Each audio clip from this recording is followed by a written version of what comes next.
लगता है ये गुरु निष्ठा बहुत ऊंची निष्ठा है। आपको सच्ची बात बताऊं, है मेरी अपने जीवन की घटित, इसमें महिमा मेरी नहीं है, महिमा है गुरु निष्ठा की। सच्ची घटना, दामला, यमुनानगर के पास एक गांव है दामला। वहां एक बुढ़िया माता जो हमारी शिष्य थी, बुढ़ापा था, बीमार थी। उन्होंने अपनी अंतिम इच्छा अपने परिवार वालों को कही। संयोग की बात, दामला में ही हमारी कथा भागवत की, भक्तमाल की कथा थी या भागवत की, तुम तो थे, तुम थे ना साथ में, हमारे प्रिया संजय बैठे भी उस समय साथ में थे। तो भागवत जी या भक्तमाल कोई कथा थी, 7 दिन का कार्यक्रम था। ये लगभग आज से कोई 7-8 साल पहले की बात है, शायद इतने साल हो गए नहीं। तो संयोग की बात में दामला गांव में मेरी कथा चल रही थी। उस माता ने कहा अपने परिवार वालों को, एक बार मुझको गुरु जी के दर्शन करा लो या गुरु जी को यहां बुला लो, घर में गुरु जी को बुला लो या मुझको गुरु जी तक ले जाओ। लेकिन वो बीमार ऐसी थी, अंतिम क्षण थे, वो बुढ़िया की सेवा में लगे थे कि चलो बुला लेंगे बुला लेंगे बुला लेंगे, कल बुला लेंगे, परसों बुला लेंगे, अभी तो 7 दिन तक महाराज यही है, बस तू ठीक तो हो जा, बैठने लायक तो बन जाइए, दवाई खा वो दवाई खा जैसे भी है। लेकिन हुआ ये कि ना तो मुझको बुला पाए ना बुढ़िया को मुझ तक पहुंचा पाए। और उनकी अंतिम इच्छा कि एक बार दर्शन कर लूं फिर भले से छूट जाए।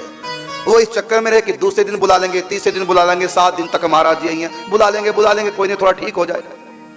लेकिन ठीक हुई नहीं, तबीयत बिगड़ती गई, इतनी बिगड़ गई, अंत में उनको गाबा हॉस्पिटल यमुनानगर में ले जाना पड़ गया। गाड़ी में तुरंत लिटाया और जो ही हॉस्पिटल पहुंचे, डॉक्टर साहब आए तो चेक किया तो डेड, मर चुकी थी, रास्ते में ही प्राण निकल गए।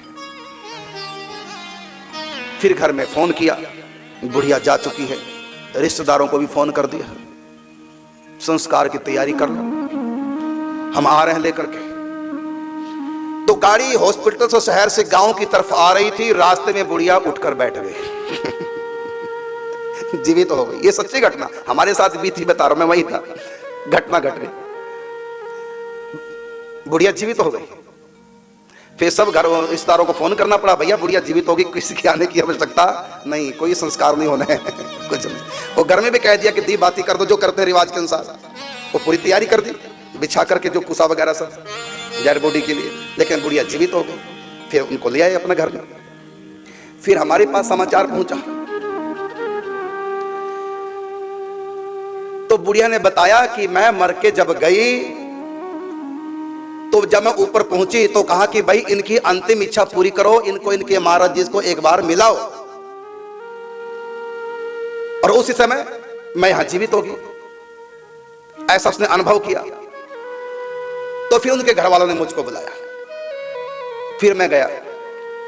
मैंने बुढ़िया को अपने हाथों से अंगूर दिए तो फटाफट खाए एकदम बढ़िया मैं कहा माता अंगूर लाए तुमको खींच करके। तो उन्होंने अपने अनुभव की बात बताई कि आपके दर्शनों के लिए मुझको छोड़ दिया था। मैंने कहा बुढ़िया तुम्हारी तो ऊपर बहुत चलती है बताइए, मरा हुआ व्यक्ति भी जीवित, मतलब गुरु निष्ठा की महिमा गा रहा हूं मैं, अपनी महिमा नहीं गा रहा हूं, मैं तो एक साधारण सा व्यक्ति हूं, मैं गा रहा हूं महिमा गुरु निष्ठा, कि मैं गुरु के दर्शन करके सिर छोड़ूं, ऐसी उनकी निष्ठा थी। लेकिन मृत्यु का समय आ गया, चली गई।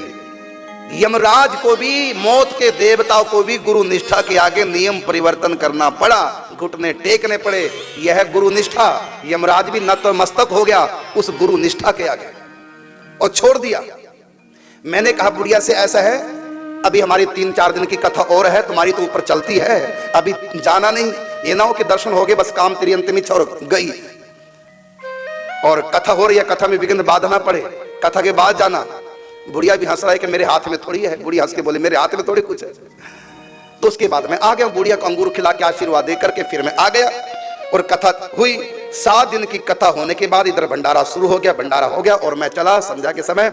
और मैं अभी यमुनानगर तक पहुंचा नहीं, वहां बालाजी है जो मुखिया थी कीर्तन मंडली की, तो उन्होंने फोन करके बता दिया कि बुढ़िया गड्डी चढ़ गई। यही कहा उन्होंने, यही शब्द, बुढ़िया गड्डी चढ़, अपनी भाषा में, मतलब बुढ़िया सिर छोड़ दिया। कहते महाराज बुढ़िया गड्डी चढ़ गई, मतलब देखो 7 दिन की कथा पूरी करके मैंने बिगड़ ना पड़े कथा में, तब वो दोबारा से सिर छोड़ा, फिर गई जहां भी जाना था। और कहां जाते हैं गुरुनिष्ठ ये कहने की आवश्यकता नहीं। अब देखो ये चरित्र भगवान ने करके दिखाया, सबके बीच में घटना घटी, उसने अपने मुख से बताया, अंतिम इच्छा पूरी करने के लिए वो फिर जीवित हो गई। गुरु निष्ठा का ये चमत्कार है। अब बताइए